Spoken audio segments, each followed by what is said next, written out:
ఎక్కడైనా ల్యాండ్ పై ఇన్వెస్ట్ చేయాలని అనుకుంటున్నారా? అయితే ఫ్యూచర్ సిటీలో ఇప్పుడే ల్యాండ్ పీస్ పెట్టుకోండి. పూర్తి వివరాలకు మాకు కాల్ చేయండి. నమస్కారం. కార్తీక పురాణం 23వ అధ్యాయపు శ్రవణంలోకి వచ్చాం. ద్వాదశి పారణ గురించి చెప్తున్నారు. వశిష్ఠుడు జనక మహారాజుకి ఇట్లా చెప్తారు. అగస్త్య మహర్షికి అత్రిమునీంద్రుడు ద్వాదశి పారణను గురించి చెప్పిన విశేషాన్ని నీకు వివరంగా చెప్తాను విను అన్నారు. అయితే ఏకాదశి ఉపవాసం ఉండటము, ద్వాదశి నాడు పారణ చేయటము అత్యంత విశేషమైన ఫలప్రదంగా చెప్తారు. ఈ ఏకాదశి వ్రతాన్ని ఎవరైనా చేయొచ్చు. స్త్రీ బాల వృద్ధ తేడా లేదనమాట. చిన్నపిల్లలతోటి కూడా చేయించవచ్చు. ఏకాదశి నాడు అన్నం ముట్టకూడదు, అది నియమం. అన్నం తినకూడదు. బియ్యంతో చేసిన పదార్థాలు తినకుండా ఆ రోజు విష్ణునామ సంకీర్తనలోంటి కాలం గడిపి రాత్రి జాగరణ చేసి మర్నాడు ఉదయం ద్వాదశి ఘడియలు దాటకముందే ఆహార స్వీకారం చేయాలి. ఆ పారణ సమయంలో ఎవరైనా అతిథి అభ్యాగతలుంటే వాళ్ళకు కూడా భోజనం పెట్టడము ఇది ఒక సాధారణ నియమంగా చెప్పబడుతుంది. అయితే ద్వాదశి పారణ గురించిన ప్రత్యేకమైన గాథ అంబరీషోపాఖ్యానం ఏటా చెప్పుకునేదే అయినా కూడా ప్రతిసారి ఇది ఒక ముఖ్యమైన ఘట్టంగా కనపడుతుంది. అది చెప్తున్నారనమాట. కార్తీక ద్వాదశి వ్రతం చేసేవారికి గంగా గోదావరి స్నానాల వలన, సూర్యచంద్రగ్రహణ స్నానాల వలన కలిగే ఫలితం కంటే అత్యధికమైన ఫలితం లభిస్తుంది. కార్తీక శుద్ధ దశమి నాడు పగలు మాత్రమే భోజనం చేయాలి. అంటే ఏకాదశి నియమం ఉండదలుచుకున్న వాళ్ళు దశమి నాటి రాత్రి కూడా భోజనం చేయకూడదు. దశమి నాడు ఉదయం భోజనం, రాత్రి ఉపవాసం ఉండాలి. ఏదైనా తేలిగ్గా ఫలహారం తీసుకోవచ్చు సాయంకాలం 6 అయ్యేసరికి, లేకపోతే లేదు, ఏమి తినకుండా ఉండటమే. మర్నాడు ఏకాదశి రోజున పూర్తిగా ఉపవాసం ఉండాలి. అంటే ఆహార స్వీకారం చేయకూడదు, అన్నం తినకూడదు మెయిన్. ఇక మరి ఉండలేని వాళ్ళు ఏదో ఒక ఏకాదశి ఉండాలంటే ఫలహారం చేస్తారు. చేయకుండా నిర్జల ఉపవాసం లాంటివి ఏవైనా చేయగలిగితే చాలా బాగుంటుంది. అయితే ఆనాడు హరినామస్మరణతోటి కాలం గడపాలి, ఏమీ తీసుకోకుండా ఉండాలి. ఈ విధంగా నిరాహారిగా గడిపి ఏకాదశిని గడిపేసి ద్వాదశి ఘడియలు మించిపోకముందే పారణ చేయాలి. అంటే ఆహార స్వీకారం చేయాలి. అంటే ద్వాదశి ఘడియల ముందు భోంచేసేయాలి అనమాట, అవి దాటిపోకుండా. నీకు ద్వాదశి పారణ చేసిన అంబరీషుని వృత్తాంతం చెప్తాను. పూర్వం అంబరీషుడనే మహారాజు ఉండేవాడు. ఈయన పరమ భక్తుడు. హరినామాన్ని వినడం, హరినామాన్ని తలుచుకోవటం అంటే ఆయనకి చాలా ఇష్టం. అయితే ఒకప్పుడు కార్తీక మాసంలో శుద్ధ ఏకాదశి నాడు కాలమంతా రోజంతా భగవదారాధనలో గడిపి నిరాహారంగా ఉన్నాడు. పచ్చి మంచినీళ్ళు కూడా తాకుండా చాలా నిష్టగా ఉన్నాడు. ఏకాదశి తిథి వెళ్ళి ద్వాదశి ఘడియలు వచ్చాయి. అయితే ఈ ద్వాదశి ఘడియలు వచ్చిన సమయంలోనే భుజించాలి, ఘడియలు ఉన్నప్పుడేనని నియమంగా అనుకుంటున్నాడు. ఈ రాజు ఇప్పుడు మనమేం చేస్తాము, ఏకాదశి వెళ్తుంది, వెళ్ళంగానే ద్వాదశి వచ్చేసరికల్లా తెల్లవారిందనుకోండి, చకచకా వంట చేసేసుకుని గబగబా అర్చన చేసేసుకుని తినేస్తాం. ఇళ్లలో చేయగలిగేది అదే కదా. ఈ రాజు వ్యవహారం అట్లా ఉండదు. ఈ ద్వాదశి నాడు వచ్చే తెల్లవారేసరికల్లా సూర్యోదయానికి ద్వాదశి కనుక ఉంటే ఆ రోజున ద్వాదశి గడియలు 12కో 1 గంటకో అయిపోయేలాగా ఉన్నాయి. ఒక్కో రోజు అలా అవుతుంది కదా. సాయంకాలం దాకా ద్వాదశి ఉండదు, పొద్దున 11 గంటలకో 10 గంటలకోనే వెళ్ళిపోతుంది. ఆ లోపల ఈయన అర్చన చేయాలి, ముందు నదీ స్నానం చేసి రావాలి, దేవాలయ దర్శనం చేయాలి, తర్వాత సాలగ్రామ అర్చన చేయాలి, ఇంటికి వచ్చాక నిత్యము చేసేటువంటి అగ్నిహోత్రారాధన చేయాలి, బ్రాహ్మణ సమారాధన కావాలి, అప్పుడు రాజు భుజించాలి. ఇంత ప్రోగ్రాము తెల్లవారి 10 గంటల లోపల ఎక్కడైపోతుంది? కొంచెం సమయం పడుతుంది. మనలాగా ఏదో అట్లా ఇలా పని చేసుకుని అలా చేసుకోవడానికి వీల్లేదు.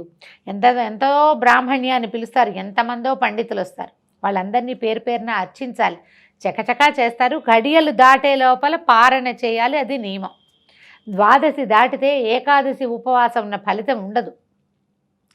తర్వాత అది విష్ణుద్రోహిగా పరిగణింపబడతాడట. ఇప్పుడు విష్ణుద్రోహి అంటే అట్లా ఎట్లా విష్ణుద్రోహం అవుతుందండి? ఉపవాసం ఉన్నది వీడు, ఎవడో భక్తుడు, ఆ తినకపోతే వాడి పొట్ట వాడు కదా బాధ. అంటే మనిషి గర్భంలో మానవుల శరీరంలో ఉండేటువంటి అగ్ని సాక్షాత్తు విష్ణు స్వరూపం, జఠరాగ్ని రూపంలో ఉంటాడు స్వామి. మరి ఈ ముందు రోజంతా ఆహారం ఇవ్వకుండా, దశమి నాటి రాత్రి భోజనం చేయకుండా, ఏకాదశి నాడు మొత్తం చేయకుండా, ద్వాదశి నాడు ఆ సమయం లోపల ఆ అగ్నికి మనం ఇవ్వవలసినటువంటి ఆహుతి ఇచ్చి తీరాలి. అది భగవంతునికి చేసే నివేదనతో సమానం. ఆ నివేదనకి ఎవరైనా అడ్డం పడితే వాళ్ళకు కూడా పాపం వస్తుంది. ద్వాదశి టైంకి భోజనం చేయనీయకుండా అడ్డం పడ్డవాడికి రౌరవాది నరకాలు చుట్టుకుంటాయని పురాణంలోనే చెప్తారు.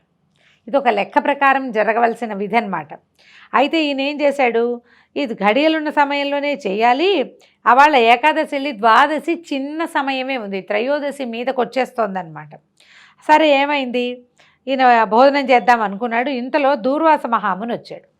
ఈ అంబరీషుడు ఏం చేశాడు, దూర్వాస మహామునికి ఎవరైనా ఋషులు వాళ్ళు వస్తే వెంటనే వాళ్ళకి అర్ఘ్యపాద్య ఆచమనాలు ఇచ్చి మంచినీళ్ళు ఇవ్వటం, కాళ్ళు కడుక్కునేందుకు నీళ్ళు ఇవ్వటం, తర్వాత ఏదో విధిగా పాద పూజ చేయటం, తర్వాత కూర్చోబెట్టి అయ్యా ద్వాదశి పారణ చేయబోతున్నాను, మీరు కూడా నా సహపంక్తిన స్నానం చేసి రండి, సమారాధనకి రండి, మీరు భోజనం చేయండి అన్నారు.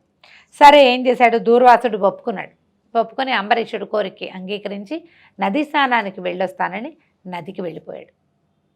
ఈ లోపల మిగిలిన సమారాధన జరుగుతోంది. ఇంతలో ద్వాదశి ఘడియలు వెళ్ళిపోయే ఇది దగ్గర పడింది.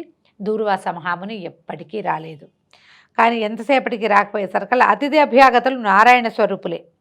ద్వాదశి ఘడియలు పూర్తి కావస్తున్నాయి. అందువల్ల ఏం చేసి ద్వాదశి పారణ అతిక్రమించకుండా చూసుకోవాలో తెలుసుకుందామని పెద్దలను అడిగాడు అంబరీషుడు. ఈయనకి చూసుకుంటున్నాడు, సమయం అయిపోతోంది. దూర్వాసుడేమో రాడు. మరి ద్వాదశి ఏకాదశి ఉపవాస ఫలితం ఎట్లా లభిస్తుంది, పైగా విష్ణుద్రోహం అవుతుంది కదా. అందుకని ఏం చేశాడు, చుట్టుపక్కల ఉన్న వాళ్ళందరినీ, మహర్షులారా ద్వాదశి పారణ అతిక్రమించకూడదు, ఒకవేళ ఇంతకుముందు చేస్తే గనక చేస్తే ఇంతకుముందు చేసిన ద్వాదశి పారణ ఫలితం కూడా పోతుంది. ఇది చూడండి కొత్త అమెండ్మెంట్. ఇవాళ ద్వాదశి పారణ సక్రమంగా ఘడియల్లో చేయకపోతే ఇంతకుముందు నెలలో చేసిన ద్వాదశి పారణ ఫలితం కూడా పోతుందట. ఇది కూడా ఉంది ఒకటి. మరి దూర్వాసుడు అతిథిగా వచ్చాడు. ఆయన్ని సాపంక్తిని భోజనానికి రమ్మని పిలిచాను. అతిథికి పెట్టకుండా తినడం యజమాని ధర్మం కాదు. అందులోనూ ఇది ద్వాదశి పారణ పుణ్యకాలము. ఇటువంటి పవిత్ర సమయంలో అనాచారం చేయకూడదు. దూర్వాసుడు నది నుంచి రాలేదు.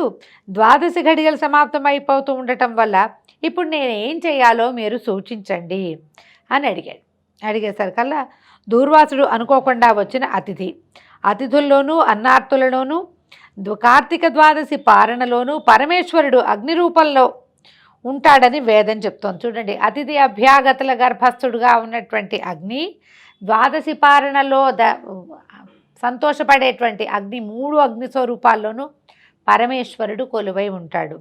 జఠరాగ్ని రూపంలో ఉన్నటువంటి అగ్ని ప్రాణవాయువు వల్ల ప్రజ్వలింపజేయబడుతుంది. అప్పుడే మనకి ఆకలి కలుగుతుంది. జీవుడు స్వీకరించేటువంటి భక్ష్య భోజ్య చోష్యలేఖ్య రూపమైన ఆహారాన్ని అగ్ని ఆరగిస్తున్నాడు. కనుకనే ఇంటికి వచ్చిన అభ్యాగతి శూద్రుడైనా చండాలుడైనా అతన్ని విడిచిపెట్టి తినకూడదు. నిత్యాగ్నిహోత్రుడు, పరమ నిష్ఠాగరిష్ఠుడు, యోగీశ్వరుడు, విశేష విప్రుడైనటువంటి దూర్వాసుడే అతిథిగా వచ్చాడు. అతని కాదని ముందు భోజనం చేయటం వల్ల ఆయురారోగ్యాలు, కీర్తి ప్రతిష్టలు తొలగిపోతాయి. భోజనానికి రమ్మని పిలిచి నేను ముందుగానే తింటే ఆ ముక్కోపి శపించే ప్రమాదం కూడా ఉంది. కనుక అతిథిని నిర్లక్ష్యం చేయటం, పారణ అతిక్రమించిన దోషం రెండూ కష్టమే అన్నారు. అతిథి అభ్యాగత స్వయం విష్ణు అని వేదవాక్కు. అతిథి అంటే అనుకోకుండా వచ్చినవాడు, పిలవగా వచ్చినవాడు కూడా, అభ్యాగతుడు కూడా స్వయంగా విష్ణువు అని వేదం చెప్పింది. కాబట్టి వీళ్ళని గౌరవించాలి, నిరాదరణ చేయకూడదు అని మనకి అంబరీషోపాఖ్యానం సూచిస్తోంది. ఈయన అడిగాడు, ఇప్పుడు నేనేం చెయ్యాలి అంటే వాళ్ళందరూ డక్కుపడింది, ప్రతి వాళ్ళకి భయం వేసింది. నువ్వు తినే అనలేకపోయారు. ఏం చెయ్యాలి అనేది చెప్పలేక ఆలోచిస్తూ ఉండిపోయారట. దూర్వాసుడికి భయపడి పెద్దవాళ్ళెవరు అంబరీషుడికి ద్వాదశి పారణ విషయంలో సలహా ఇవ్వలేకపోయారు, భయపడ్డారనమాట. అయితే మహారాజా మీకు తోచినట్టు చేయండి అన్నారు. అంబరీషుడు బాగా ఆలోచించాడు. ఆహార స్వీకారం చేయకపోయినా కనీసం నీళ్లు తాగితే పారణ అవుతుంది, నీళ్లు తాగితే నీళ్లు తాగినట్టే అవుతుంది, కానీ ఆహార స్వీకారం అయినట్టు కాదు, అన్నం తిన్నట్టు కాదు కదా, పారణకి సరిపోతుంది, ఆహారం తీసుకున్నట్టు కాదని బాగా యోచించి, సరే ఆలోచించి పైగా ద్వాదశి గడవకుండా పారణ చేయాలి అని ఆలోచించి కాసిన నీళ్ళని ఒక చిన్నది ఇలా చేత్తో తీసుకోపోయాడంటే ముందు రోజంతా జలం కూడా తీసుకోలేదు, అతను నిర్జలోపవాసం ఉన్నాడు. అయితే ఇది 3 ఉద్ధరణల నీళ్లు తీసుకుంటే ఏ తప్పు లేదని భావించి 3 ఉద్ధరణల నీళ్లు ఇలాగా ఉపవాసంలాగా చేతిలో పోసుకొని స్వీకరించిపోయాడు. సరిగ్గా జలం నోటికి తగులుతూ ఉండగానే దూర్వాసుడు వచ్చేసాడు. వేగంగా వచ్చేసేసరికల్లా వచ్చి నీళ్ళు తాగుతూ చూసేసి వెంటనే ఏం జరిగిందో తెలిసిపోయింది ఆయనకి. తెలిసిపోవటం ఏమిటి? ఓ రాజా, నన్ను అతిథిగా పిలిచావు, నేను రాకముందే పారణ చేసావు, నేను అన్నం పెట్టమని నిన్ను అడిగానా? నీ అంతట నువ్వు నాతో భోజనానికి రండి అని చెప్పావు, నేను స్నానం చేసి వచ్చేదాకా ఆగలేకపోయావా? నేను రాకముందే పారణ చేసి అవమానించావు, నువ్వు ద్రోహివి, అతిథి అభ్యాగతులంటే గౌరవ మర్యాదలు లేని మూర్ఖుడివి, అతిథికి పెట్టకుండా తింటే మలం తినడంతో సమానమని నీకు తెలీదా? ఇంతగా అవమానిస్తావా? నన్నింతగా అవమానించిన వాడివి అసలు నువ్వు శ్రీహరి భక్తుడివేనా అన్నాడు. విప్రుని అవమానించిన వాడిని శ్రీ మహావిష్ణువు ఒప్పుకుంటాడా? పాపి, నేనే ఒక గొప్ప శ్రీహరి భక్తుడని నీకు గర్వము, ఆ గర్వంతో నన్ను నిర్లక్ష్యం చేశావు, అవమానించావని నోటికొచ్చిన మాటలన్నీ అన్నాడు. ఇక ఎన్ని మాటలు అన్నాడో, ఎంత తిట్టాడో, ఎంత అరిచాడో. అరిచి ఏం చేశాడట? 2 భాగాలుగా చెప్తారండి. ఏం చేశాడు? తన జటలలోంచి ఒక జటని పెరికి కృత్య అనే ఒక రాక్షసిని సృష్టించాడట. ఒక భూతం. ఆ కృత్యని అంబరీషుడి మీదకి పంపకం చేశాడు. అంబరీషుడి మీదకి పంపించాడు. వీడిని సంహరించు, వీడు పాపి, హరిభక్తుడు కాదు, నన్ను భోజనానికి పిలిచి నన్ను అవమానించాడు అని. దాంతోపాటుగా ఇలా ఈయనంత గట్టిగా అరిచి కేకలు పెట్టి ఈ నిప్పులు రూతూ వస్తున్న కృత్యం చూసి ఈ అంబరీషుడు కోపం దుర్వాసుడు కోపం చూసిన అంబరీషుడు గడగడ వణికిపోతూ పాదాల మీద పడి క్షమించమని అడుగుతూ ఉండగానే ఏమన్నాడంటే, నేను నీకు తగిన శాపం తప్పిస్తే నీకు సరైన జ్ఞానం కలగదు అని చెప్పి ఒక్క తన్ను తన్నాడట. తలని తన్ని ఏం చెప్పాడు? నీకు జ్ఞానం, నువ్వు చేపగా, తాబేలుగా, పందిగా, వికృతమైన ఆకారం కలవాడిగా, మరుగుజ్జువాడిగా, క్రూరుడిగా, మూఢుడైన క్షత్రియుడిగా, రాజ్యం లేని రాజుగా, పాషండునిగా, దయలేని బ్రాహ్మణుడిగా 10 జన్మలెత్తి ఈ అవమానానికి కలిగిన పాపాన్ని అనుభవిస్తావు అని అంబరీషుణ్ణి శపించాడు. కృత్య వచ్చింది, అంబరీషుణ్ణి శపించాడు. శపించి భయంతో వణికిపోతున్నటువంటి అంబరీషుణ్ణి అనుభవిస్తానని చెప్పు అని చెప్పి అనుభవిస్తానని అనిపించాడు దూర్వాసుడు. ఇంతలో కృత్య అతని అంబరీషుడి మీదకి వచ్చేసేసరికల్లా అప్పటిదాకా ఒక ప్రతిమా స్వరూపంగా విష్ణు స్వరూపాన్ని ఈయన ఆరాధన చేస్తున్నాడు. అది పూజా మందిరం. పెద్ద పీట మీద, ఆసనం మీద రకరకాల విష్ణు స్వరూపాలు అర్చనకి ఉంచబడ్డాయి. అందులో విష్ణువు యొక్క ఆయుధమైనటువంటి చక్రాయుధము ఒక చిన్న మన రాగి రేకు మీద చిత్రించబడి ఉండి పూజార్హంగా పెట్టబడిందనమాట. పూజలో పెట్టబడింది. ఎప్పుడైతే ఈ అంబరీషుడి మీదకి ఈ కృత్య వచ్చిందో వెంటనే దీని రూపంలో ఒక రాగి రేకు, బంగారు రేకు మీద రేఖామాత్రంగా చేయబడినటువంటి సుదర్శన చక్రం ఒక్కసారి ప్రాణం ఉన్నట్టుగా పైకి లేచేసినట్టు అందులోంచి చక్రము ఆవేశానికి లోనయ్యి బయటికి వచ్చేసినట్ట. రేకులోంచి బయటికి వచ్చినటువంటి సుదర్శన చక్రం ఏం చేసిందో రేపు ఉదయం పారాయణలో తెలుసుకుందాం. నమస్కారం.